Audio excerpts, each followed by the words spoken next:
Are you ready to see the Democrats go through a full metal panic? Oh, I sure am. I've been waiting 4 years for them to fuck around and find out. All right. So Kamala Harris has a full answer when asked if she would support executive action on creating a commission to study reparations. Oh, yeah. This whole thing was just, well, it's Kamala. It's cringe. Listen, folks. Listen. Oof. Listen. This is oof. What we need to do going forward. Look, first of all, we just need to speak truth about history, in spite of the fact that some people would try and erase history and try and teach our children otherwise.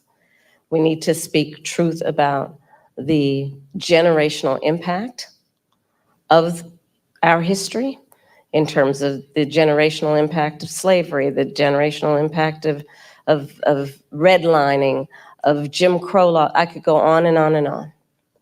These are facts that have had impact. And we need to speak truth about it.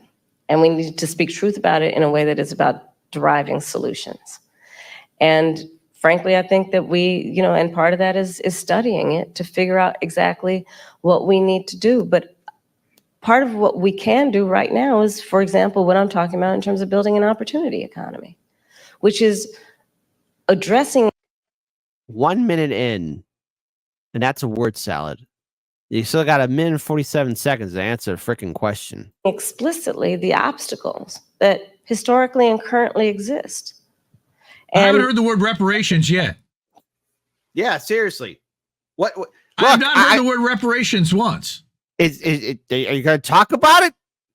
Because if I was the person asking the question, again, my question is, what's your plan about doing a commission for reparations? What are your thoughts on it? Can you answer the question and not give a word salad? Student loan debt, medical debt, bias in home appraisals. Yes. What we need to do in terms of dealing with an issue that I have championed for years, Black maternal mortality, which is the fact that Black women are 3 to 4 times more likely. She doesn't have a plan. She doesn't have a plan. She just lists all these things. Yes, they're problems. Yes, we know they're problems. Yes, thank you, Cat Cam. Robbie Burns, get up and go see the White House counselor. She's not Black. She's Trey. It's Trey. To die in connection with childbirth than other women. And we know that the reasons for that. Fred Edward, opportunity account. I don't know what that is. Hey, anybody's answer is good. Have at it, audience. The opportunity to participate and possibly earn money and not be arrested or exploited or robbed, I guess. Listen, Kamala's opportunity economy is an economy that's very opportunistic to give opportunities to people who want to earn money to live in this economy. So it'd be more opportunistic to help out their neighbors and community members in an opportunistic way for opportunity to grow and prosper. You know what? Oh, boy, my soul died just doing a word salad like that. I'm sorry. Fred Edward for the win. Thank you for that statement, buddy. All right. Include disparities that pre-exist her pregnancy, including disparities that exist in the system during her pregnancy. So all of those things must be addressed. But do you have a position on whether that should happen, this commission should happen through executive order or via Congress? I think Congress ultimately will have the ability to do this work. I'm not discounting the importance of any executive action, but ultimately Congress.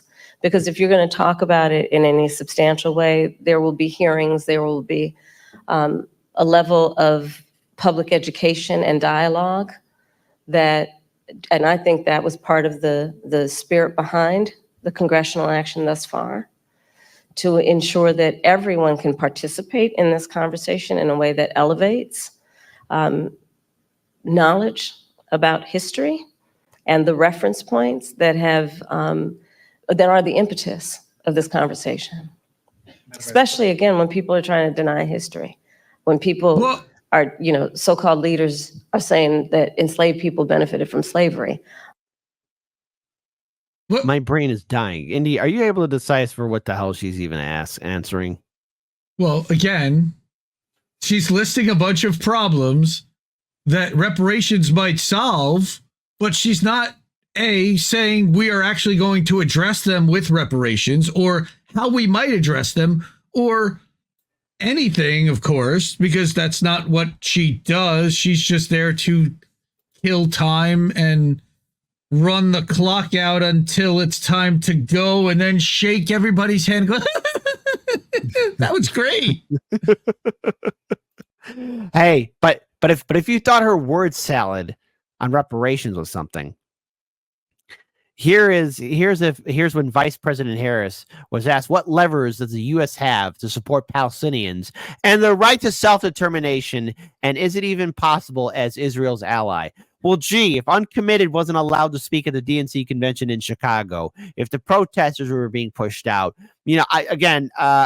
controversial statement here, but Kamala's not going to do anything about the Palestinian people. Brace yourself, folks. This is from BSDNC. What levers does the U.S. have to support Palestinians in their right to self-determination? And is it even possible as Israel's ally? Well, absolutely. I will tell you, I have been actively involved in, for example, meeting not only with Israeli officials, but with Arab officials Arab officials, but no Palestinians. Talk about. Of course, no Palestinians. If Kamala Harris sat down with a Palestinian official, you better believe she's going to get a knock on the door from Israel like, what are you doing? You are not following the orders.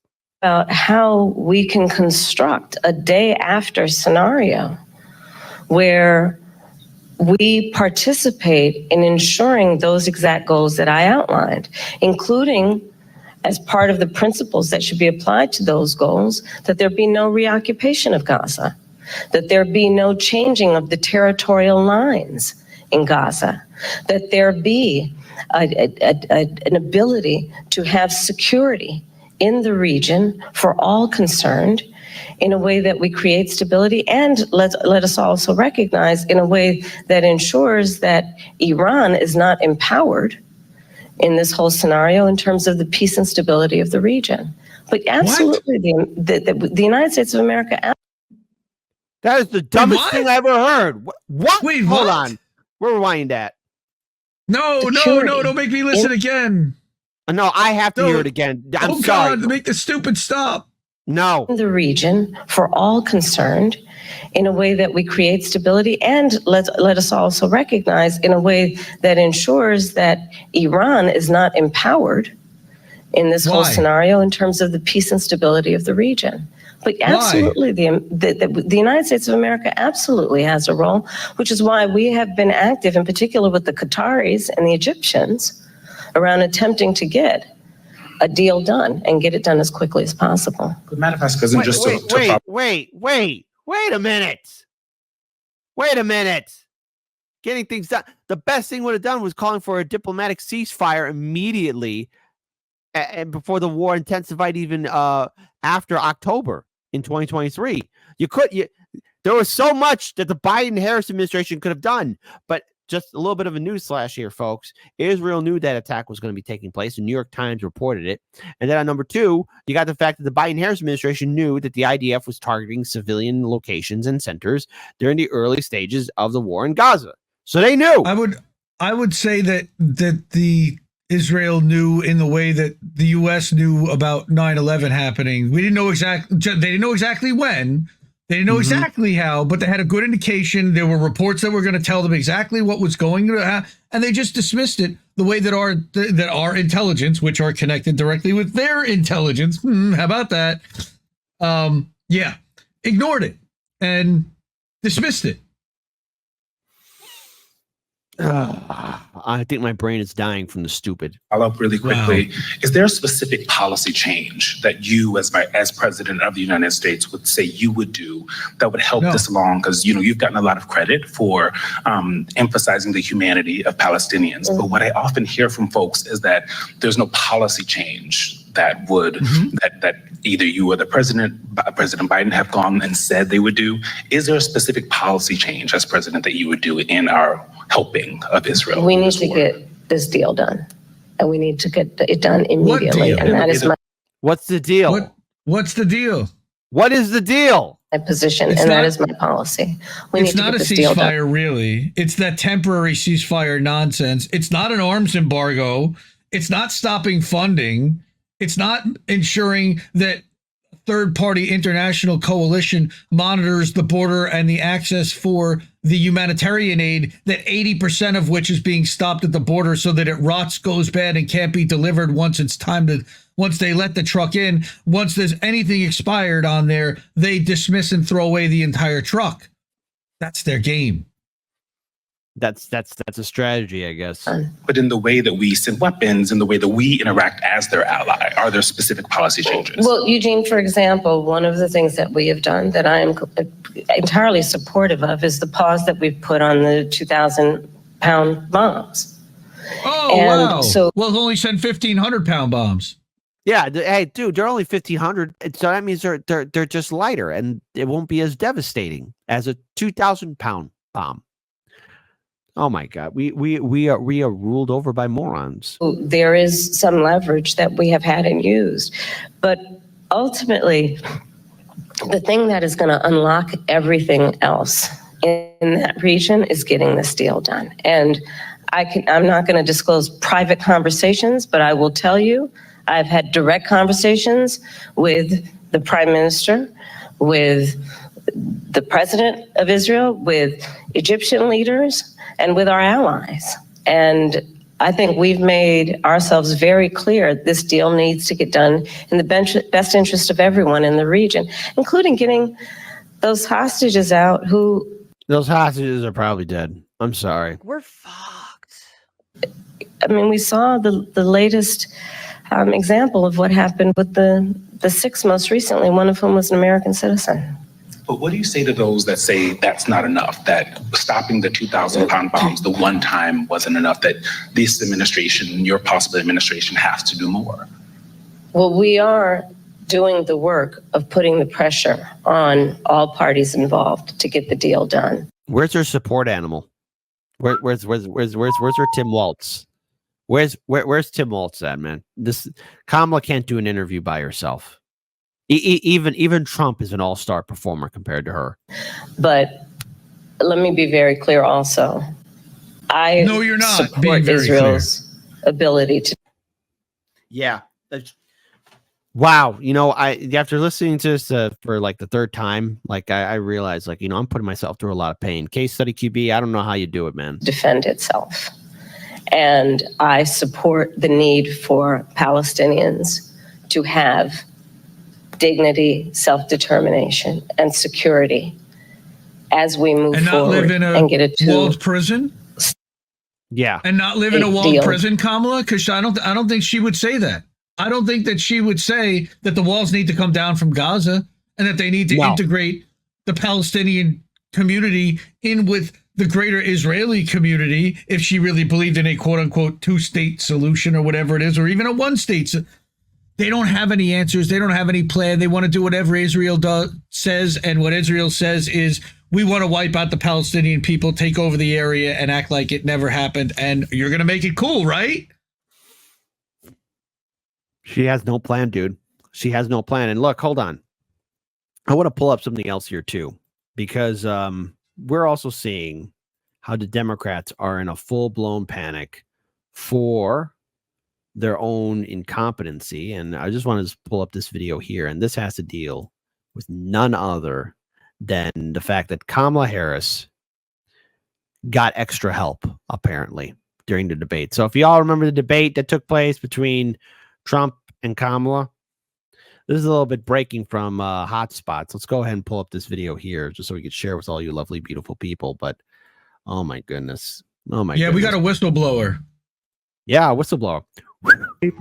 Because this once again adds to the proof that during that debate, Kamala got some help. That's Kamala speaking. And look, I could pull up more clips, but I think if I play any more, people are going to be punching their screen or tuning out. Whistleblower affidavit claimed that ABC News gave debate questions to Kamala Harris. Now that's not good, and I have to mute that part out because there's some copyright music being played. But here, look, breaking. Newly released affidavit from ABC whistleblower alleges Kamala Harris colluded with ABC prior to the presidential debate to rig it against Donald Trump. Correct. So here There are we go. specifics that are mentioned here. Go ahead. My name is blank. I reside in Manhattan, New York. I have worked for ABC News for over 10 years. We got ourselves a whistleblower here in Disney, and old Mouse doesn't like anybody ratting anything out. 10 years in various technical and administrative positions. Since the acquisition of ABC News in 1996, I have observed significant transformations in the nature of news reporting at the organization. These changes suggest a shift from unbiased reporting to a model influenced by external factors. For the record, I do not endorse Donald Trump in his capacity as a candidate for president of the United States. The intent of this affidavit is to address concerns regarding perceived biases within the news reporting within my employer's debate. That will be hosted on September 10th, 2024. Furthermore, the Harris campaign imposed restrictions on the scope of questioning, including no questions regarding the perceived health of President Joe Biden. Yeah, that was a big question people need to talk about. No inquiries related to her tenure as Attorney General in San Francisco. Don't look into that, right? No questions concerning her brother-in-law, Tony West, who faces allegations of embezzling billions of dollars. That's billions of dollars in taxpayer-funded funds, who may be involved in her administration if elected. Internal organization climate. That's number 5. I observed a pronounced bias against Donald Trump within ABC News. Employees expressed favorable views towards him, experienced significant concerns about potential retribution. Number 6. Purpose and documentation of affidavit. Purpose and documentation of affidavit. This affidavit is executed to document and provide transparency regarding the issues of fairness, impartiality in the debate process, and broader concerns about journalism integrity at ABC News. Oh my goodness. Yeah, what happened here? Look, watch this one. Affirmation of documentation. This affidavit has been signed and notarized on September 9th, 2024 to ensure the allegations set forth are formally documented prior to the debate between Donald Trump and Kamala Harris. In addition to notarizing this affidavit, I have sent a certified letter to myself postmarked September 9th, 2024, which will remain unopened for any future investigations. So there we go. I've also dispatched a Federal Express package containing this affidavit sent on September 9th, 2024, and delivered to my residence on September 10th, 2024, which will remain unopened for potential investigative purposes. Furthermore, I've sent a certified letter to Speaker Mike Johnson, dated September 9th, 2024, to establish a record that the correspondent was sent before the debate commenced. Addition, for further investigation, I have secretly recorded several conversations. That will prove that Harris' campaign insisted upon not only the fact-checking of Donald Trump, but also insisted on what questions were not to be asked under any circumstances, or else the Harris campaign would decline to participate in the debate. Oh, so they had a little, it has to be about me. So, again, I make these statements under the penalty of perjury without coercion of any kind.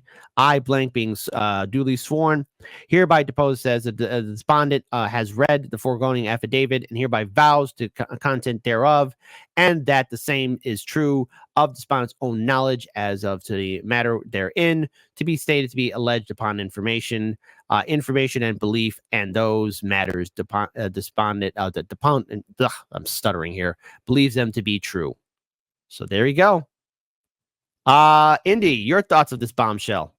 Well, I don't think it's much of it. I don't think that it's quite what we thought it was. I mean, there's also news reports coming out that Kamala Harris has had a 30-year lifelong friendship, very close friendship with a senior executive at ABC Disney. Mm-hmm. And that there may have been questions of whether there was some kind of stuff fed or a discussion of what the questions were going to look like. They may not have fed them the questions exactly, but at least talked about the framing with which the questions were. Harris seemed a little too prepared with the exact right emotional response for each one of these things. Of course, she doesn't have any substantive responses for any of them, but she seemed, and Matt Taibbi wrote about it, how Trump had this kind of confused look, like everybody was kind of in on this script except for him, and he's kind of looking around going, what the hell's going on here? Am I standing in some kind of weird crazy zone? And yes, he was. because they were all reading off of a different script than he was provided. Yeah, and where he was fact checked and she was not, and it was crazy. well, I mean, if anything, does anybody still feel like that debate or anything that happened in that debate still has any impact? Because I gotta tell you something, folks.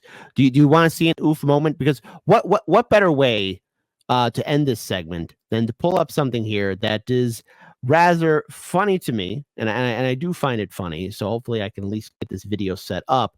But you know, when Kamala was when we played those two videos of this interview that Kamala was talking about reparations and what could happen for the Palestinian people, like will there be any kind of help for them, or is that any kind of real plan for reparations? She has no plan. She's an empty suit, and that's not saying much because you would expect somebody to be consistent. You would expect somebody to actually, oh, I don't know, maybe have some sort of plan to get voters to be excited for Kamala Harris. But we're not getting any of that whatsoever from Kamala or anybody else that's been following or supporting her or anything of that nature. Kamala is nothing. She has nothing. She is incapable of delivering anything whatsoever to voters. Unfortunately, the video is not available. I thought I had it, and unfortunately, it is out of my purview. I'm very sorry about that. She delivers for the donors. Yeah, exactly. And she's great at gaslighting. You know, going back to that, you play that Corinne Jean-Pierre sound bit about earlier about that was such gaslighting. The way that she kind of talked down to the reporter who was asking a legitimate question, like, how dare you have the audacity in this environment and climate to ask such a question when this guy is connected directly with Jose Andres, who's hung out with her in the friggin' White House, all right? Who's had lots of connections with a lot of people around the administration, that you're not even allowed to ask the question is still just, man, that's still getting me upset, you know, even after this segment. Of course. And look, I would say for everyone that's watching this, remember, voter turnout's going to be key on election night. If there's going to be election night, because I don't know, you got crazy people trying to go after presidential candidates. You got Israel blowing up pagers and now blowing up all the technology in Lebanon. You got World War III on the horizon. You got a crumbling economy. Folks, just be safe out there, okay? And number two, Democrats, was this the best you can do? Like, you even have people within ABC News blowing the lid on this. And the thing is, I'm not surprised by this because in 2016, they gave the questions to Hillary. You know, that was a heads up. The corporate media and the Democratic Party were working together to stop the evil orange boogeyman, woogie boogie boogie. So Kamala has no plan. And just because she has, just because she has issues now, it took her 48 days to have anything on her campaign page, okay? And look, folks, I remember playing. I don't get a website. A website is meaningless. I said this the last couple times I was on here. Like, yeah, you can do what it puts. Oh, they updated it. They updated it. Whoa! They put some new graphics on there, but hey, one thing's still the same: Trump's Trump's Project 2025 agenda. But did they finally change the metadata to say that they were going to get Biden elected? Because I remember that was still in the metadata for a while. It was in there for a while, but hey, yo, dude, check out their merch store. They got the friendship bracelet. And they got, you know, it's really funny. I drive down. I live in a somewhat conservative town in a blue state, and I think I've seen 3 lawn signs that say Harris Walls or Harris, and one of them was about, you know, yes she can. That was the other, which is really funny. They kind of took the Obama thing and merged it with the Hillary thing for Kamala, which is exactly Kamala Obama.